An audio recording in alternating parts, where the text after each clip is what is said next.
জনগণের বিশ্বাস ও ভালোবাসার উপর নির্ভরতা বজায় রাখতে চান প্রধানমন্ত্রী তারেক রহমান। তিনি বলেছেন, একটি গণতান্ত্রিক সরকারের প্রধান হিসেবে আমি জনগণের বিশ্বাস এবং ভালোবাসার উপর আমার আস্থা ও নির্ভরতা বজায় রাখতে চাই। সুতরাং নিরাপত্তা কৌশল যাতে সরকার প্রধানকে জনগণ থেকে দূরে ঠেলে না দেয়, সেদিকে বিশেষভাবে লক্ষ্য রাখার জন্য আমি আপনাদের প্রতি বিশেষভাবে আহ্বান জানাই। রোববার ঢাকার সেনানিবাসে প্রেসিডেন্ট গার্ড রেজিমেন্টের ৫১তম প্রতিষ্ঠা বার্ষিকীর অনুষ্ঠানে প্রধান অতিথির বক্তব্যে তিনি কথা বলেন। প্রধানমন্ত্রী বলেন, রাজধানী ঢাকা ও ঢাকার বাইরে দেশের প্রত্যন্ত অঞ্চলের জনসভা এবং বিভিন্ন রাষ্ট্রীয় কর্মসূচিতে অংশ নিতে হয়। এসব অনুষ্ঠানে ব্যাপক জনসমাগমের মধ্যে নিরাপত্তা নিশ্চিত করা কিছুটা জটিল। তাই একদিকে সরকার প্রধানের নিরাপত্তা বজায় রাখা, অন্যদিকে নাগরিক জীবনের স্বাচ্ছন্দ্য নিশ্চিত রাখার মধ্যে ভারসাম্য রেখে নিরাপত্তা কৌশল প্রণয়ন করতে হবে।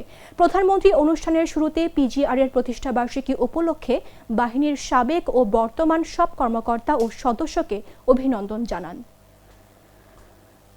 ঢাকা এবং ঢাকার বাইরে দেশের প্রত্যন্ত অঞ্চলে প্রায়শই জনসভা এবং বিভিন্ন রাষ্ট্রীয় কর্মসূচিতে আমাকে অংশগ্রহণ করতে হয়। ফলে সেই সকল অনুষ্ঠানে আপনাদেরকেও দায়িত্ব পালন করতে হয়। তবে এই ধরনের অনুষ্ঠানে ব্যাপক জনসমাগমের মধ্যে নিরাপত্তা নিশ্চিত করা অবশ্যই কিছুটা জটিলতাপূর্ণ। এসব কর্মসূচি পালনের সময় একদিকে সরকার প্রধানের নিরাপত্তা ব্যবস্থা বজায় রাখা, অপরদিকে নাগরিক জীবনের স্বাচ্ছন্দ্য নিশ্চিত রাখা, এই দুইটির মধ্যে ভারসাম্য রক্ষা করেই আপনাদেরকে নিরাপত্তা কৌশল প্রণয়ন করতে হয়।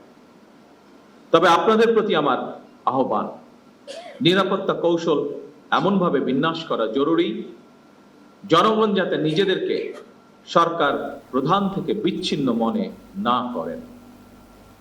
একটি গণতান্ত্রিক সরকারের প্রধান হিসাবে আমি জনগণের বিশ্বাস এবং ভালোবাসার উপরে আমার আস্থা এবং নির্ভরতা বজায় রাখতে চাই। মিল্ক ক্রিম আর এক্সাইটিং ফ্রুট ফ্লেভারে তৈরি হুররে ওয়েফারের মাঞ্চি টেস্টে আপনিও বলবেন টেনশন দূর রে, হয়ে যাক হুররে।